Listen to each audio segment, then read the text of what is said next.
Amén. Amén, amén, adoradora. Muy bien. Saludos a todos. Amén. Oramos a Dios por este tiempo que el Señor nos permite poder estar aquí para compartir este tiempo especial de bendición de la palabra del Señor. Ese es uno de los privilegios grandes que nosotros tenemos de compartir la palabra de Dios y compartir este tiempo especial, ¿verdad? Eh, y estar en la presencia de Dios y su palabra. Cuando vamos a tener el tiempo de la palabra de Dios, tenemos que poner nuestros corazones porque hay que desaprender para aprender. Una de las cosas muy importantes es poder desaprender para aprender. ¿Por qué desaprender? Bueno, desaprender las cosas que nosotros creíamos de una manera y tenemos que tener un oído crítico. O sea, cuando nosotros queremos aprender de la palabra de Dios, tenemos que ponernos vulnerables. O sea, tenemos que mostrar delante de Dios nuestra vulnerabilidad, que no sabemos nada y estamos a disposición de que venga la iluminación a nuestra mente y el entendimiento de parte del Señor. Tenemos que abrirle un campo para que Él pueda enseñarnos, para que el Espíritu Santo venga a nuestra vida y nos pueda enseñar. Si no estamos en la disposición de aprender, desaprender para aprender, nos va a costar un poco poder entrar en el entendimiento de lo que el Espíritu Santo nos quiere enseñar. Amén. En esta noche, como ya ustedes saben, nosotros hemos venido hablando sobre una iglesia que trasciende, una iglesia que trasciende. Queremos retomar el tema con algunas partes muy importantes que tenemos aquí. La última parte que nos quedamos la semana pasada, nos quedamos en Dios quiere que la iglesia esté unida en pensamiento, propósito. El estado de ánimo es algo en la que la iglesia, cuando sus miembros aprenden, aprenden los propósitos que tiene, y unen sus esfuerzos. Óigame bien, unen sus esfuerzos. Primero, los pensamientos y los propósitos. Si no aprendemos, número uno, lo que es visión y misión, y no entendemos, no tenemos un pensamiento y no sabemos el propósito por la cual estamos en la iglesia, ve hermano, suena un poquito brusco, pero yo se lo voy a decir. Vamos a hacer mucha tontera. Es un poquito brusca la palabra, pero esto es lo que manda. Vamos a hacer mucha tontera creyendo que estamos haciendo lo correcto. Óigame bien. Y vamos a creer que tenemos más misericordia que Dios, que vamos a hacer la cosa a nuestra manera y no nos vamos a humillar para que el Señor nos enseñe y nos guíe. Por eso dice, la iglesia esté unida en pensamiento y propósito. ¿Cómo tiene que estar la iglesia? Unida en pensamiento y propósito. El estado de ánimo es alto en la iglesia cuando sus miembros aprenden los propósitos que tiene y une sus esfuerzos para lograrlo. No que cada uno jale por su propio lado. ¿Me entiende? Porque cuando no entendemos esto, hay una supremacía. Se trata de que hay una supremacía. Yo tengo derecho a hacer esto. Yo tengo derecho a lograr esto. Yo puedo hacer esto porque tengo derecho. Y a mí el derecho me concierne. Yo me voy adelante y hago esto. Eso es desorden. Eso es desorden. Y Dios no está donde hay desorden, porque hay rivalidad. Cuando hay rivalidad, Dios no está de acuerdo con lo que estamos haciendo. Es muy importante analizar eso. Un propósito común reduce los conflictos cuando se está remando un bote. No hay tiempo para agitarlo. Un propósito común reduce los conflictos. Cuando hay un propósito común, se dialoga. Al haber diálogo, agarramos todo para el mismo lado. Quizás todo no va a ser tan perfecto en el acuerdo, pero si hay humildad, podremos ponernos de acuerdo y podremos lograr el objetivo de Dios para su iglesia.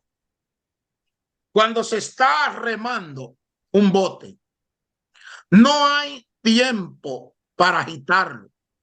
Donde no hay visión, el pueblo se desenfrena.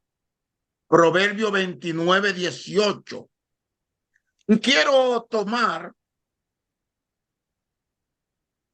cuando se pierde la visión de lo que se quiere, de lo que es, no lo que se quiere, sino lo necesario, lo que se necesita, lo que verdaderamente nos lleva a la misión de Dios.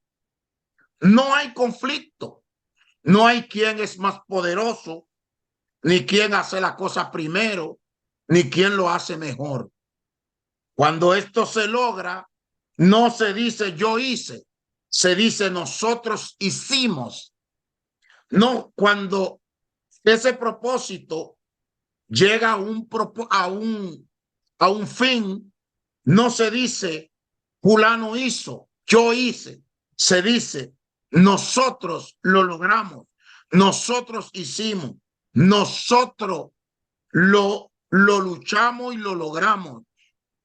Nosotros nos pusimos de acuerdo. No se menciona a una persona en particular. Se menciona el conglomerado del equipo. Se habla de equipo. No se habla de individualismo. No hay individualismo. Lo que hay es equipo, compañerismo, trabajo en equipo. Gálatas, capítulo 3, versículo 26. Gálatas capítulo 3, versículo 26 a 28. Búsquelo para que lo leamos juntos. Si usted tiene ahí su cuaderno y su lápiz, busque para que apunte. Gálatas capítulo 3, versículo 26 al 28. Dice así, honrando al Padre, al Hijo y al Espíritu Santo. Y todos ustedes son hijos de Dios mediante la fe en Cristo Jesús. Porque todos los que han sido bautizados en Cristo se han revestido de Cristo. Ya no hay judío, ni griego, ni esclavo, ni libre, hombre, ni mujer, sino que todos ustedes son uno solo en Cristo Jesús. Bendito sea el Señor. Aquí claramente la Escritura nos habla claro de la importancia de la unidad. Ya no importa si griego o judío, ¿verdad? Dice que todos ustedes son hijos de Dios mediante la fe en Cristo Jesús, porque todos los que han sido bautizados en Cristo se han revestido convertidos, óigame bien, o sea, los que no han sido bautizados en Cristo, le cuesta más entender la misión la misión de Dios. Le cuesta más entender la misión y por eso es el conflicto interno y lucha porque eso impide, porque lo que son, y ustedes van a ver lo que dice la escritura que está en Hechos capítulo 2 versículo 1, dice: cuando llegó el día del Pentecostés, estaban todos juntos en el mismo lugar. No tan solo estaban juntos, estaban unidos en un mismo propósito. Estaban buscando algo todo igual. Aquí no había uno que era el que, yo lo voy a recibir primero porque yo soy mejor que tú. Yo lo voy a recibir primero porque yo soy el que estoy aquí. Yo lo voy a recibir primero porque tengo 30 años en la iglesia. Yo lo voy a recibir primero porque yo sé hablar mejor. Yo lo voy a recibir primero porque yo tengo más entendimiento que tú. No. Estaban todos unánimes, juntos, y eso provocó la presencia de Dios para que descendiera sobre el pueblo. Primera de Corintios 12:27 dice: y ahora bien, ustedes son el cuerpo de Cristo. Cada uno es miembro de ese cuerpo. Como miembro del cuerpo de Cristo, hay algo que yo quiero decir aquí muy fuerte, porque el Señor me lo está ministrando. Las personas que son del cuerpo de Cristo son fácil para rendirse cuando escuchan la voz de alerta. Cuando una persona no es del cuerpo de Cristo, no entiende. Es difícil que se pueda rendir. Es difícil que pueda escuchar. Por eso el texto sagrado dice que lo que son del Espíritu, el Espíritu escuchan. Muchas veces decimos que somos del Espíritu y a veces el Espíritu nos toca y a veces pues como que nos acomodemos. La Sagrada Escritura dice: acomodando lo espiritual a lo espiritual y lo carnal a lo carnal. Lo que es del Espíritu se acomoda del Espíritu. No hace resistencia, no pone resistencia. Es una persona que fácil se puede acomodar al Espíritu porque él entiende el Espíritu. Al entender el Espíritu, él fácilmente se puede enfocar. Por eso en el punto 2 dice: edifica el enfoque. Edifica el enfoque. Yo le hago una gran interrogante en este momento. ¿Cuál es tu enfoque? Yo le hago la pregunta: ¿en qué usted está enfocado? Usted está enfocado en hacer la obra de Dios, pero no a la manera de Dios, sino como a mí me gusta que se haga. Usted está enfocado a hacer la obra de Dios, pero no en el tiempo de Dios. O usted está enfocado en hacer las cosas de Dios, caiga quien caiga, muera quien muera, mate a quien mate, destruya quien destruya. Oh Dios, que Dios nos ayude. Eso es algo que debemos analizar. Aquí en mis apuntes tengo una parte muy importante. Dice: tener un propósito claro mantiene las prioridades en orden. Óigame bien. Tener un propósito claro. Por eso le estoy hablando de esto. Porque si usted tiene un propósito claro, ¿por qué usted está aquí? ¿Para qué Dios lo trajo aquí? ¿Cuál es el propósito que Dios te llamó? Óigame bien. Va a tener un propósito claro. Eso te va a mantener, te va a ayudar a mantener las prioridades en orden. Evita que se preste demasiada importancia a cosas menores. La mayoría de veces, las cosas que nos detienen, que detienen a la iglesia del Señor, son las cosas pequeñas. Son cosas pequeñas que nosotros pudiéramos sobrepasar, cosas pequeñas que podemos superar, pero muchas veces es duro decirlo, pero muchas veces existen hasta riñas entre uno y otro. Existe hasta disgusto. No me cae bien fulano, no me cae bien aquel que hace esto, no me gusta. ¿Mm? Y muchas veces lo que falta es información y formación. Muchas veces la gente comete errores. No es porque no ama o no quiere hacer las cosas bien, sino porque falta formación. Porque tenemos que ser formados, pero tenemos que dejarnos formar. Porque muchas veces queremos mostrar que lo sabemos todo y no sabemos todo. Si supiéramos todo, no fuera necesario que nos alimentáramos de la palabra. Por eso es que nos alimentamos de la palabra, porque no lo sabemos todo.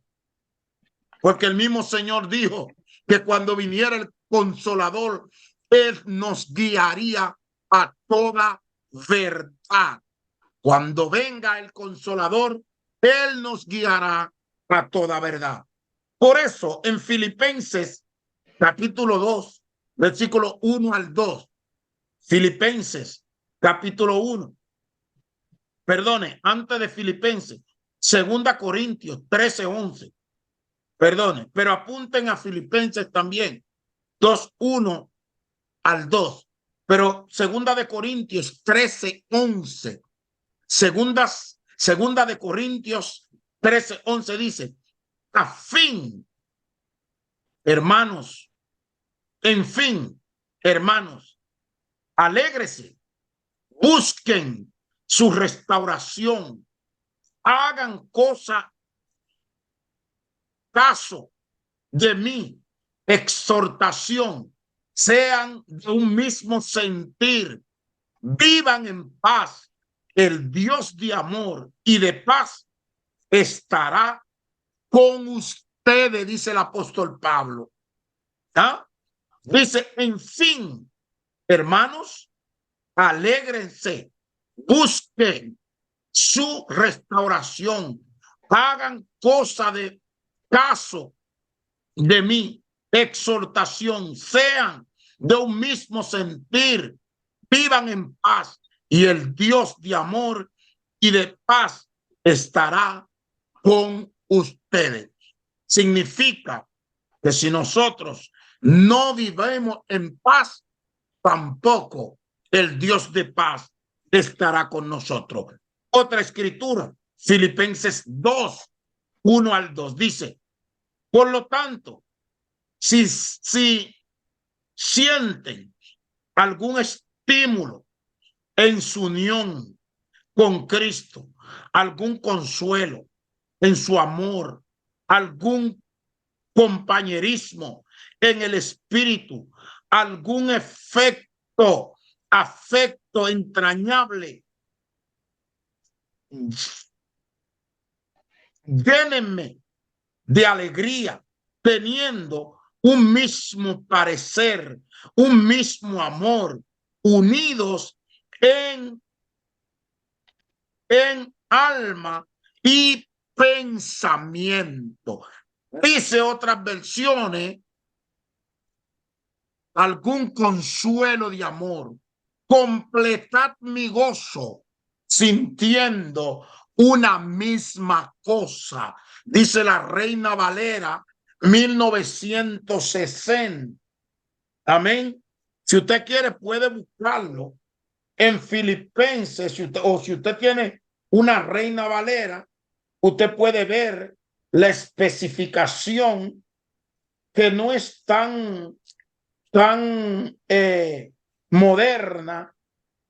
A veces me gusta leer mucho, un poco en la moderna, pero me gusta leer también en la en la 1960, que es muy rica, y también en la 1909, también que es bien rica también.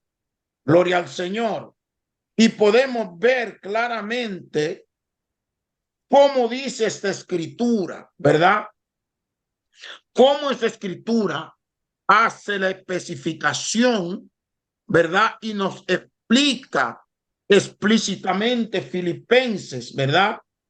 Oh, gloria al Señor. Gloria al Señor. Yo sé que ustedes tienen Reina Valera, ¿verdad? Y ustedes tienen esa escritura ahí. Y ya ustedes saben cómo dice.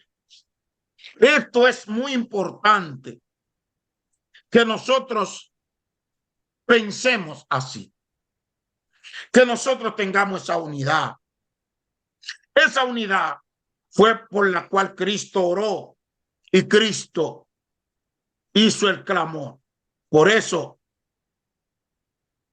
hay una escritura que está en Mateo 18:20, porque donde dos o tres se reúnen en mi nombre, allí estoy yo en medio de ellos para bendecirlo. Es muy importante que nosotros conozcamos el texto sagrado. Yo digo que muchas veces nosotros cometemos tantos errores porque leemos poco las escrituras. Se puede sentir el calor del sol, pero si lo concentra a través de una lupa, puede producir un incendio. ¿Qué significa esto? Que cuando nosotros nos unimos en un solo cuerpo, nosotros podemos ver a Dios obrar, podemos ver la mano del Señor. Por eso la Sagrada Escritura nos habla claramente en el capítulo 3 de Filipenses. Búsquenlo, capítulo 3, versículo 13. Búsquelo en Filipenses para que lo podamos leer. Es tan importante nosotros poder hacer uso de la palabra. Filipenses capítulo 3, versículo 13. Dice la palabra de Dios así, ¿verdad? 3:13 dice: bendito sea el nombre del Señor, gloria a Dios.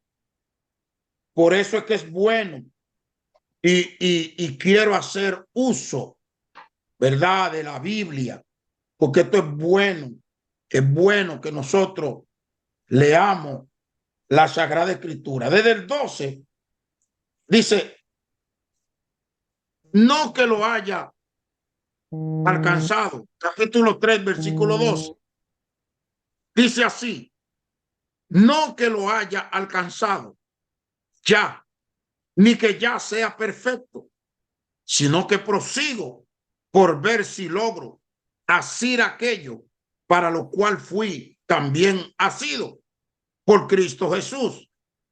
Hermanos, yo mismo no pretendo haberlo ya alcanzado, pero una cosa hago, olvidando ciertamente lo que queda atrás y extendiéndome a lo que está delante, prosigo a la meta, al premio del supremo llamamiento de Dios en Cristo Jesús. Amén. Nosotros tenemos que aprender a cerrar ciclos en la vida. Una de las cosas que nos cuesta mucho es cerrar los ciclos, dejar las cosas atrás, seguir adelante. Muchas veces nos cuesta dejar los ciclos. Muchas veces Dios nos quiere mover. Dios tiene diferentes formas para traernos a la unidad, para mover el asunto, para que nosotros podamos unificarnos y caminar hacia adelante. Pero muchas veces nosotros seguimos atrás Y empezamos a buscar culpable. El culpable de que Dios no esté sacudiendo. ¿Quién es el culpable de que Dios no esté sacudiendo? Antonia, María, Juan, Pedro, Juan. No. Tenemos que saber que la cosa de Dios, todo tiene un propósito. Dios tiene planes con nosotros. No leemos la escritura, que Dios tiene planes, que pensamiento de bien y no de mal. Tiene Dios con nosotros, pero nos cuesta como cerrar ciclo y reponernos y tomar fuerza. Cuando el pueblo de Israel estaba en el desierto, muchas veces el pueblo de Israel tuvo que retomar fuerza. Cuando Josué, cuando Moisés, Dios le dijo, ve a la montaña que vas a morir, no va a entrar a la tierra. Óyeme, ellos tuvieron que cerrar ciclo. Óigame bien, porque Jehová le dijo, así como yo estuve con Moisés, estará con ustedes. Le dijo a Josué y le dijo, en otra palabra, le estaba diciendo, cierra el ciclo. Tú eres el ley. Tú eres el que va a guiar este pueblo hasta la tierra prometida. Y le digo a Moisés, entrégale los libros de la ley. Y vemos esa partida, esa despedida de Moisés. Bendito sea el Señor. Vemos esa partida de Moisés con Josué. Dios tiene diferentes formas de hacer las cosas. Y nosotros tenemos que aprender que estamos en la mano del Señor y que Él no nos va a dejar en vergüenza, que Él nos honrará y Él nos bendecirá si nosotros nos metemos en el propósito de Él por la cual Él nos ha llamado. El Espíritu Santo en la edificación de la iglesia. ¿Cuál es el papel que juega el Espíritu Santo o que desempeña el Espíritu Santo en la edificación de la iglesia? El Espíritu Santo en la edificación de la iglesia. ¿Cuál es la función del Espíritu Santo? Bendito sea el Señor. Hechos, capítulo 13. Búsquelo, hermano. Hechos, capítulo 13, versículo 11 en adelante. Hechos, búsquelo. Búsquelo para que lo leamos. Bendito sea el nombre del Señor. Hechos capítulo 13. Vamos a leerlo. Porque es bueno que nosotros nos apeguemos bien de la palabra de Dios. O si alguien lo tiene, léalo. Hechos. Bendito sea el Señor. Capítulo 3. Hechos capítulo 13, versículo 11. Amén. Vamos a ver Amén, qué dice. pastor. La hermana Ángela, lo voy a leer. Sí, Dice, dale. en el nombre del Padre, del Hijo y del Espíritu Santo dice, ahora pues, he aquí la mano del Señor está contra ti, y serás ciego, y no verás el sol por algún tiempo. E inmediatamente cayeron sobre él oscuridad y tinieblas, y andando alrededor buscaba quien le condujese de la mano. Amén. Amén. Siga. Lea el 12 también. Entonces el procusor, viendo lo que había sucedido, creyó, maravillado de la doctrina del Señor. Amén. Gloria a Dios. Esto le aconteció al apóstol Pablo cuando él estaba persiguiendo la iglesia, cuando en algún momento él era un estorbo para la iglesia. Había dos propósitos por la cual Dios era muy importante que Dios se le apareciera a Pablo. Una, para que dejara de perseguir la iglesia. Y otra, porque Dios quería salvar a Pablo. Muchas veces nosotros podemos provocar a Dios que haga cosas con nosotros hasta llegar al punto de nosotros caer en cierta forma en un peligro. Porque Pablo, Dios no lo quiso matar. Dios no quiso matar a Pablo. Dios lo quiso salvar. Pero él, de inmediatamente que él entendió, quizá él no comprendió de una vez, pero cuando el Señor le habló, Pablo se humilló, cayó en tierra. Bendito sea el Señor. Amén. Y Dios lo hizo quedar ciego. Hay gente que si siguen sin quererse humillar, Dios va a tener que humillarlo o Dios va a tener que hacer algo con ellos. Porque hay un momento donde el ser humano, cuando creemos que sabemos tanto, nos podemos convertir en un estorbo para la obra de Dios. En vez de ser que nosotros corramos con la palabra, en vez de ser de que la palabra, que nosotros corramos y que seamos fácil para que el evangelio crezca y la palabra corra, podemos estar deteniendo la obra de Dios con nuestros caprichos y nuestras propias voluntades. Nosotros no estamos aquí para hacer la cosa en la voluntad nuestra. Nosotros estamos aquí para hacer la voluntad de Dios. Y Pablo llamado Saulo, hay dos cosas importantes de que Dios quería dar a entender con él.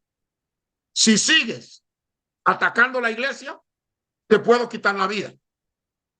Si sigues presionando la iglesia, tú puedes tener graves problemas. Dios en su misericordia, en su bondad, lo salvó. Pero por eso Pablo, en una de las escrituras, él dice que él no fue rebelde a la visión. Pablo dice, yo no fui rebelde a la visión. ¿Por qué Pablo dice que él no fue rebelde a la visión? Porque cuando él se encontró con Dios, que Dios lo aclaró, Pablo cambió el rumbo inmediatamente. El problema muchas veces de la iglesia de hoy, del siglo XX, es que todavía Dios habla, todavía Dios nos indica, todavía el Espíritu Santo nos quiere guiar y no somos obedientes a la visión, nos resistimos a la visión. Y ese es uno de los problemas graves que tiene la iglesia del siglo XX. La iglesia del siglo XX es una iglesia que cree que se la sabe toda. La iglesia del siglo XX es una iglesia que cree que todo lo sabe, que son demasiado capaces, que tienen demasiado entendimiento, que saben demasiado. Y eso está deteniendo la iglesia del siglo XX y el siglo XXI. ¿Por qué razón? ¿Ah? ¿Por qué un hombre como Pablo, un maestro como Pablo, criado a los pies de Gamaliel, no fue rebelde a la visión? Y él lo especifica aquí en el Nuevo Testamento, donde él dice, yo no fui rebelde a la visión. Y cuando a él lo querían descalificar porque aún los apóstoles que estaban en Jerusalén, en la oficina internacional, en el cuartel general en Jerusalén, cuando él llegó no lo quisieron recibir y le dijeron, ¿quién eres tú? Porque una de las cualidades que había que tener para ser apóstol, los apóstoles de primera línea, las cualidades que tenía que tener era que tenía que haber caminado con Jesús. Óigame bien, tenía que haber caminado con Jesús. Tenía que ser testigo presencial de los milagros de Jesús. Y tenía que recibir el ministerio directamente de Jesús. Son tres puntos importantes que usted debe saber. Para ser apóstol de los apóstoles de primera línea, tenía que tener esas tres cualidades. Tenía que haber andado con Jesús, tenía que ser testigo presencial de los milagros de Jesús y tenía que ser llamado directamente por Jesús. Tres puntos importantes para que pudiera ser un apóstol de primera línea. Y como apóstol de primera línea, vemos a Pablo que llega donde el Espíritu Santo lo manda, donde Ananías. Cuando él llega donde Ananías, como los apóstoles sabían que esos tres puntos eran esenciales para que una persona se llamara apóstol, le dijera, este es un falso apóstol. ¿Ve? Este es un falso apóstol. Como tú, que eras perseguidor de la iglesia, el Espíritu Santo tuvo que hablarle a Ananías y decirle, mira, viene donde ti, en aquella calle tal, hay un hombre, óigame bien, que se llama Saulo. No tenga miedo, en otra palabra le dijo. Instrumento en mi mano es. Y vemos que él le dice que cuando él llega, ellos no lo quieren recibir. Ellos no lo quieren recibir porque ellos entendían esto, que para ser un apóstol de primera línea tenía que tener esas tres cualidades. Óigame bien, lo agarraron y dijeron, no, tú no eres ningún apóstol. Y vemos la defensa que hace Pablo cuando él dice, en cuanto a la ley, fariseo, hebreo de hebreo, lo único que yo sé, que yo iba camino de Damasco cuando él se me apareció. Y Jesús no tan solo le dijo lo que nosotros conocemos, nos circunscribimos a lo que él le dice aquí, pero hay muchas cosas que él le reveló a Pablo que solamente lo sabían los apóstoles, que fue una de las cosas que después a los 14, 15 años lo reciben como apóstol, porque él le mencionó cosas donde Jesús caminó, milagros y cosas que Jesús había hecho que solo los apóstoles lo sabían. Entonces, él no se detuvo, él siguió predicando, plantando iglesia, llevando los vituperios de Jesús, y vemos que a los 14, 15 años lo reciben como apóstol, porque ellos se dan cuenta que cosas que Pablo decía, los únicos que lo sabían eran ellos, y que si Cristo no se lo hubiese revelado, ellos tampoco, Pablo tampoco lo iba a saber. Pero en esto nos damos cuenta de que Pablo estaba claro cuando estaba hablando del compañerismo y de la unidad de la iglesia y cómo deberíamos llevar el trabajo. Juan 17, 22. Vámonos a Juan 17, 22. Bendito sea el nombre del Señor. Juan 17, 22. Búsquelo para que lo lea conmigo. Busque su Biblia. Juan 17, 22 y 23. ¿Ven? ¿Ya lo tienes? Amén. Léalo, hermana. Dice así: la gloria que me diste, yo la he dado para que sean uno, así como nosotros somos uno. Y el 23 dice: yo en ellos y tú en mí, para que sean perfectos en unidad, para que el mundo conozca que tú me enviaste y que los has amado a ellos como también a mí me ha amado. Gloria a Dios. Bendito sea el nombre del Señor. Bendito sea el nombre del Señor. Alabado sea Cristo. Eso es palabra de Dios. Número uno, el apóstol Juan hace, oh gloria a Dios. Yo siento a Dios con esto. Tremendo. Bendito sea el Señor. El apóstol Juan hace una referencia. Muchas veces nosotros mismos decimos la gloria postrera de esta casa será mayor que la primera. Y nosotros hablamos que viene la gloria. No es que viene, ya la gloria está aquí. No es que la gloria va a venir, alabado sea Cristo. Es que la gloria está ya. Pero nuestras propias concupiscencias alejan la gloria. Oye, como dice, la gloria que me diste, yo les he dado para que sean uno. La gloria, dice Jesús, que la gloria que el Padre le dio, Él nos la dio a nosotros, para que nosotros seamos que uno. Dice más, para que sean uno así como nosotros somos uno. Dice Jesús, dice para que como el Padre, el Hijo y el Espíritu Santo son uno, así también sean uno, seamos uno el pueblo de Dios. Dice el 23, yo en ellos y tú en mí, para que sean perfectos en unidad, para que el mundo conozca que tú me enviaste y que los has amado. Bendito sea el Señor. Y ellos, como también a mí, me han amado. O sea, cuando nosotros no mostramos unidad, aunque digamos que amamos al Señor, no lo amamos nada.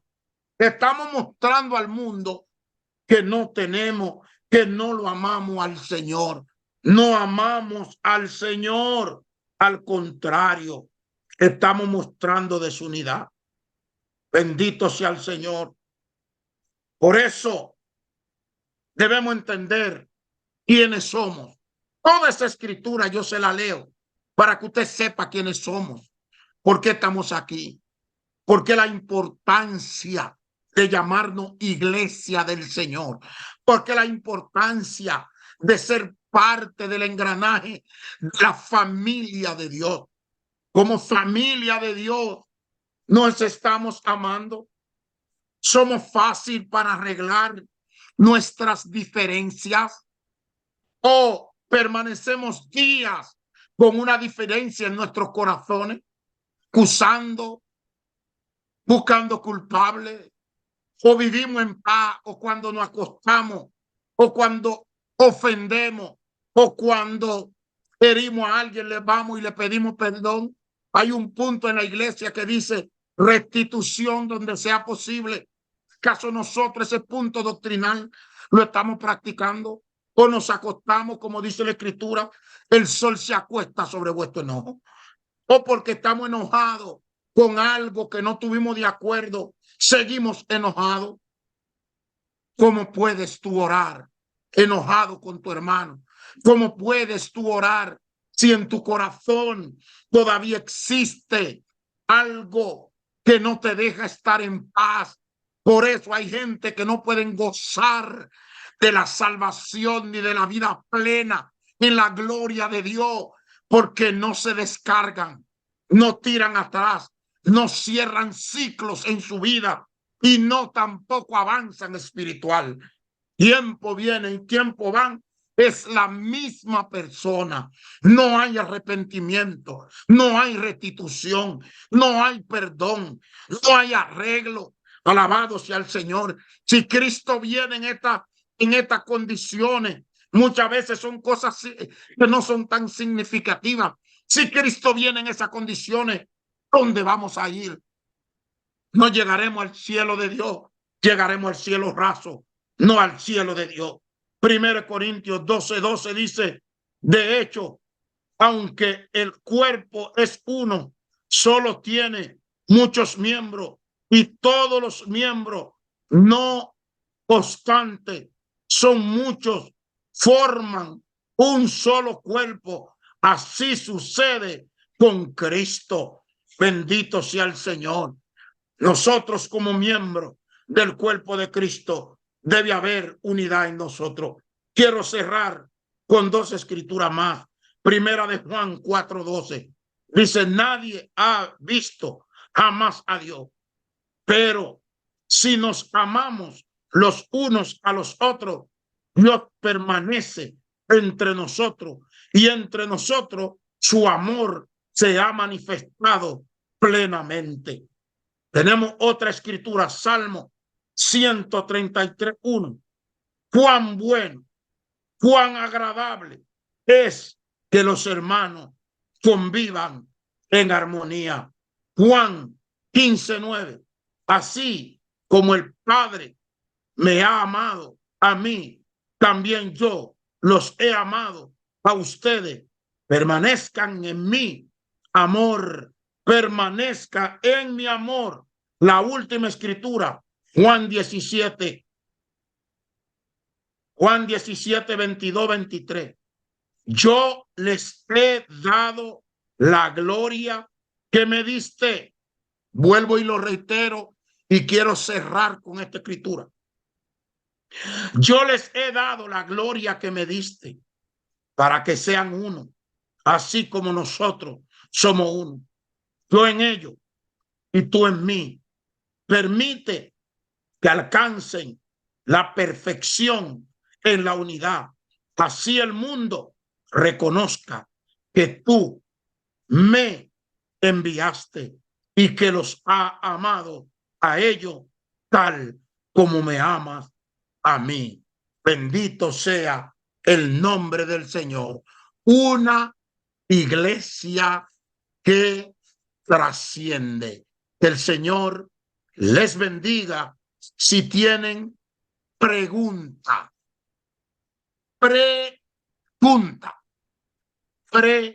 pregunta, estoy listo para contestar.